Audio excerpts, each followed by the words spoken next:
बलूचिस्तान बलूचिस्तान में जाफर एक्सप्रेस पर फायरिंग हुई है। ट्रैक पर धमाका किया, फिर फायरिंग की। औरतों और बच्चों को ढाल बनाए जाने, मुश्किल इलाका होने की वजह से पेचीदा ऑपरेशन। इस हमले की जिम्मेदारी बलोच लिबरेशन आर्मी ने कबूल की है। कल्पना कीजिए, एक तेज रफ्तार ट्रेन जोरदार धमाके के साथ हाईजैक हो जाती है। सैकड़ों मुसाफिरों की चीख पुकार और मौत का मंजर। हाईजैकर्स ने सुसाइड बॉम्बर्स को यात्रियों के बीच में बिठा दिया। ये कोई भारी आतंकवादी नहीं बल्कि पाकिस्तान की आर्मी द्वारा बलूचिस्तान में किए गए जुल्मों का नतीजा है। बलूचिस्तान में हो रहे अत्याचारों का एक और अध्याय। पाकिस्तानी सेना ने बलूचिस्तान के साथ ऐसे ऐसे गुनाह किए हैं कि अगर दुनिया को पूरा सच पता चल जाए तो रोंगटे खड़े हो जाए। आइए समझते हैं आज की इस वीडियो में पाकिस्तान की सेना ने बलूच के साथ कौन कौन से 10 बड़े महापाप किए हैं।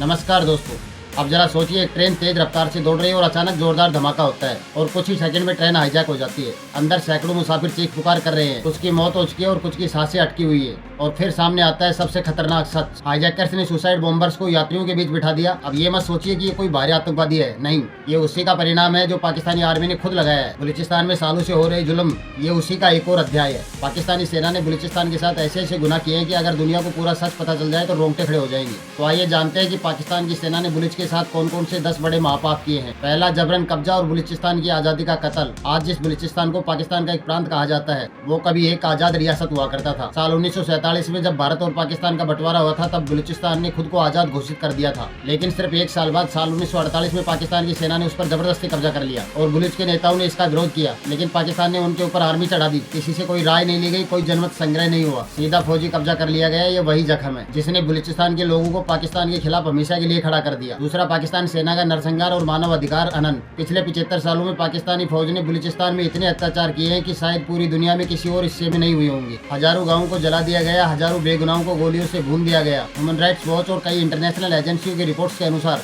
अब तक 40,000 से ज्यादा बलूच के लोगों को पाकिस्तानी सेना ने जबरन गायब कर दिया। इन लोगों को पता ही नहीं है और ना ही लाशें मिलती है और ना ही कोई खबर। बलूचिस्तान में इसे किल एंड डंप पॉलिसी कहा जाता है, मतलब पहले लोगों को उठाओ, फिर टॉर्चर करो और फिर उनकी लाश को किसी सुनसान जगह पर फेंक दो। तीसरा, नवाब अकबर मुफ्ती की हत्या। बलूच संघर्ष का सबसे बड़ा मोड़, यहाँ से सबसे बड़ा टर्निंग पॉइंट आता है बलूच के अंदर। बलूचिस्तान की आवाज बनने वाले नवाब अकबर मुफ्ती कभी पाकिस्तान की राजनीति में शामिल थे, लेकिन जब उन्होंने बलूच के अधिकारों की बात करना शुरू की तो उन्हें देशद्रोही करार दे दिया जाता है। साल 2006 में परवेज मुशर्रफ की सरकार उन पर मिलिट्री ऑपरेशन करती है और उन्हें एक गुफा में बम गिराकर मार दिया जाता है। उनकी मौत के बाद बलूचिस्तान में विरोध और तेज हो गया। हजारों लोगों ने हथियार उठाने को मजबूर हो गए। जो आज लड़ाई पाकिस्तान के खिलाफ चल रही है, उसमें मुफ्ती की हत्या का सबसे बड़ा टर्निंग पॉइंट था। चौथा, जबरन गुमशुदगी और फर्जी एनकाउंटर। बलूचिस्तान में हर साल सैकड़ों लोग गायब हो जाते हैं। पाकिस्तान की खुफिया एजेंसी और सेना लोगों को जबरदस्ती उठा लेती है, फिर या तो उनकी लाशें मिलती हैं या फिर वो कभी वापस नहीं आते।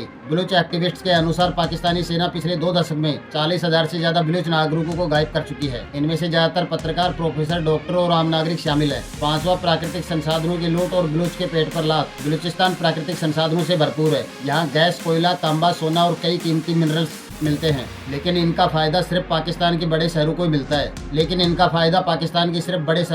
है। कराची और लाहौर की फैक्ट्रियों में बलूचिस्तान की गैस जलती है, लेकिन खुद बलूच के घरों में चूल्हा जलाने के लिए गैस नहीं है। इनके इलाकों में सड़कों का बहुत बुरा हाल है, हॉस्पिटल में दवाई नहीं है, स्कूलों में पढ़ाई नहीं है। पाकिस्तान बलूचिस्तान को सिर्फ एक कॉलोनी की तरह इस्तेमाल कर रहा है। छठा, कद्दावर पोर्ट और कद्दावर एयरपोर्ट को चीन के हवाले करना। पाकिस्तान ने बलूचिस्तान के कद्दावर एयरपोर्ट को चीन को सौंप दिया, जिससे वहां के स्थानीय मछुआरे और कारोबारी पूरी तरह से बर्बाद हो गई। अब कद्दावर एयरपोर्ट भी चीन के हवाले किया जा रहा है ताकि चीन की सेना इसे अपनी रणनीति बेस के रूप में इस्तेमाल कर सके। इसका मतलब यह है कि बलूच के अपने ही इलाकों में उन्हें भारी ताकतों के कंट्रोल में रहना पड़ेगा और पाकिस्तान इसे रोकने की बजाय इसमें खुद भी शामिल है। सातवां, सांस्कृतिक पहचान मिटाने की साजिश। पाकिस्तानी सरकार बलूच के लोगों की भाषा और उनकी परंपराओं को इतिहास से मिटाने में लगी हुई है। स्कूलों में उर्दू और पंजाबी पढ़ाई जाती है, लेकिन बलूच भाषा को नष्ट किया जा रहा है। आठवां, पाकिस्तानी सेना और आतंकवाद का खेल। पाकिस्तान ने बलूचिस्तान में इस्लामिक आतंकवादियों को बढ़ावा दिया ताकि बलूच नेशनलिस्ट मूवमेंट को कमजोर किया जा सके। लश्कर जांगवी, तालिबान जैसे कट्टरपंथी ग्रुप्स को बलूच के खिलाफ इस्तेमाल किया गया। नौवां, मीडिया ब्लैकआउट। दुनिया से सच्चाई छिपाने की साजिश। बलूचिस्तान में ये क्या हो रहा है ये दुनिया ना जान पाए,